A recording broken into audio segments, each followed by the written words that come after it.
Well, I grew up in Minnesota. Came up here 31 years ago for the summer. At the time, I thought had a fantastic summer. Went back to Minnesota and spent the whole winter planning the next summer in Alaska. And then after that, I was committed to staying here.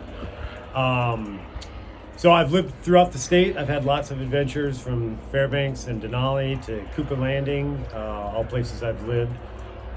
Ended up at the Wildlife Center. I was building homes in Girdwood, just up the road from here, and the Wildlife Center was looking for a staff carpenter, so I applied for the job and started out that way. Well, I'm the manager of the maintenance department here, which means we do everything from building and repairing these enclosures to all the building maintenance, and really just trying to keep the facility as clean and hospitable to our visitors as well as the animals as we can.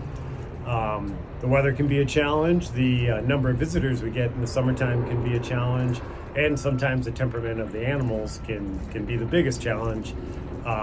But we enjoy them all. We like the variety of every day. We never know what any day is going to bring till you show up and see what's on the board or see what's transpired overnight. So, yeah, we have our fingers in a little bit of everything, but we enjoy it all. My favorite part of my job is being able to build and design some of these new enclosures.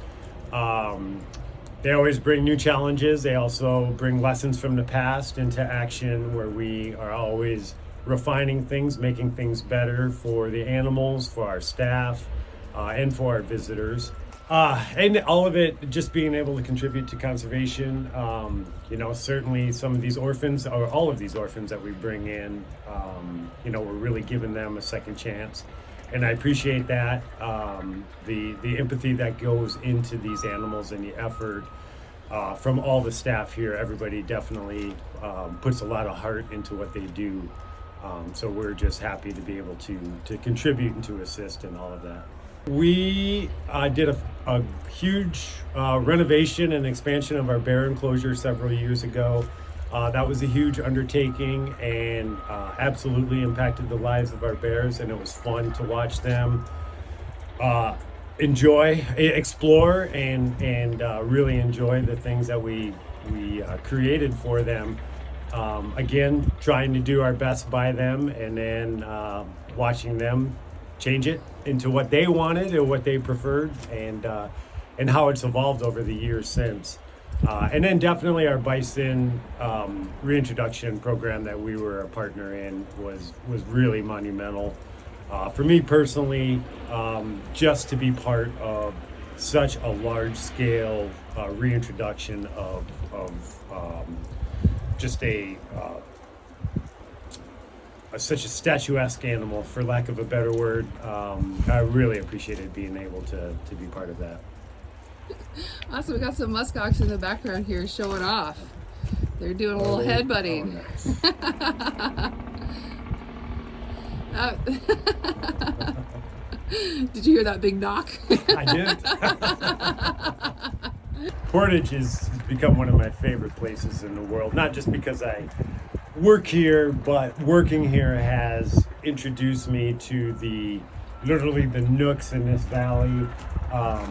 It's mostly national forest, almost entirely national forest, short of this property and a couple of other small inholdings, and just the true wilderness. So with the trail system that's around, the river access, this valley is, and I mean, then you've got the glaciers, the mountains, the wildlife, all right in this little space, condensed. It is the best of Alaska all right here. Well, I have to say my favorite animal here is Twix, one of our porcupines.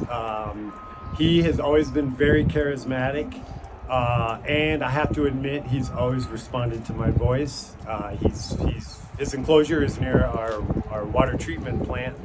So in the mornings, I'll go up the stairs to check on our water plant, and I'll just say good morning to him, and I'll always scurry over at the sound of my voice. He may just be looking for a handout, but I always like to think that he's coming over to greet me too. But porcupines have always fascinated me in the wild. I've had dogs for almost all of my Alaska years, and they have found many porcupines. And to see an animal that is so unable to defend itself except for the quills, but they move slow. They don't have big teeth. The claws are for climbing, not for defending themselves. So all they do is say, "Bring it on," and swat that tail. But they are fascinating creatures and fantastic tree climbers. That's the first time I saw a porcupine 20 feet up in the tree. I was amazed because it never occurred to me that they would be tree climbers. But now that I get to hang out with them every day, it's their agility is amazing to me. Being a dad has helped me gain a new appreciation or seen the things I love to do through a new set of eyes. My daughter's now 16, so we've had a lot of adventures. But from the time she was very young, she's been outside and she's been tagging along with everything I've done, willingly or not. But she really has adapted well to it. She's still a teenager. She still likes her screen time. But when we get out of cell phone service and we're spending 3 or 4 days at a time in the mountains, away from electricity and everything else, she embraces it so well. And I know each of those experiences have impacted her, and she thrives on them. So now, as soon as the summer comes back, she's asking, when can we do our first camping trip? And awesome. Father's Day, speaking of which, is always a big weekend for us. We always go to a favorite spot up in the mountains outside of Hope, Alaska, and go to again our favorite camping spot in the state and therefore the world, and completely separated from all of society and just lose ourselves in the mountains and the wilderness and the rivers up there. 90% of my job is outdoors, and the weather here can be a challenge, whether it's the wind, the rain, the snow. So yeah, staying dry is vital. I mean, literally vital. And so the right gear is always necessary. I mean, from your base layers all the way out to your boots, your hat, everything. It all matters. And without it, you really can't do the job.